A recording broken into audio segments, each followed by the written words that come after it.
محتفظ بالكره حبيب ناحيه اليمين، خليل علاوي، كريم علاوي، خالد غراب سددها بطول، ضربه ركنيه، علاها قدام، حاول يلعبها براسه، توصل لي علاوي، كره عكسيه، يحاول يسددها، حلوه حلوه حلوه حلوه من حسن خليفه، لا زال في خطوره، لا زال في خطوره من نادي قاشم، لعبها عالي قدام، لاذع حسين بيسدد خارج الملعب. دقيقه 45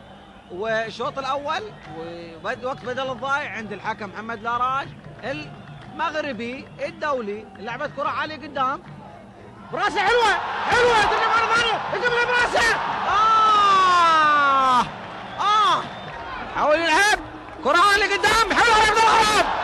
حلوه في ضربه ركنيه، توصل ناحيه كريم علاوي وهي متقدم، لعبه عكسيه، بحاول يلعبها براسه، توصل لحسن، يا حسن يا حلو يا حسن، لاذع حسين اللي بيحاول يعليها عاليه قدام، دخلها 18، يلعبها براسه، ويرجع يحصلها، جات اليمين سعد بريك، بيحاول يرفع، رفع عالي قدام عبد الله،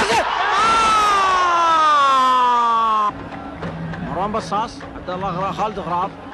علي قدام ناحيه المولد، كره سقط المولد،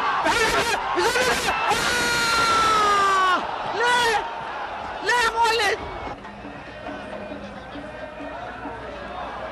اسماعيل شريف لعبه قدام ناحيه اليمين، حارس المرمى اقرب، لكن تخلص مره ثانيه ويسددها وترجع مره ثانيه، وفي المرمى هدف للرشيد. دقيقه 9، شوف الاعاده، شوف لما الحارس حاول يخلصها لكن طالت منه، ورجع ثاني مره كملها، حاول يخلصها لكن كملها داخل المرمى، وخطا، كره بينيه، هات وخذ وينفرد في المرمى، خطا من الحارس حسن خليفه،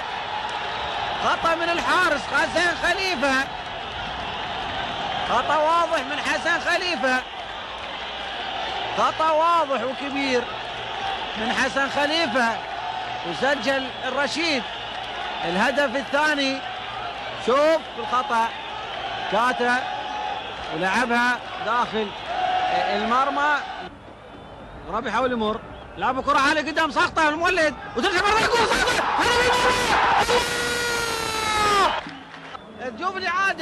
شوف الاعاده، كره ساقطه، ولعبت الكره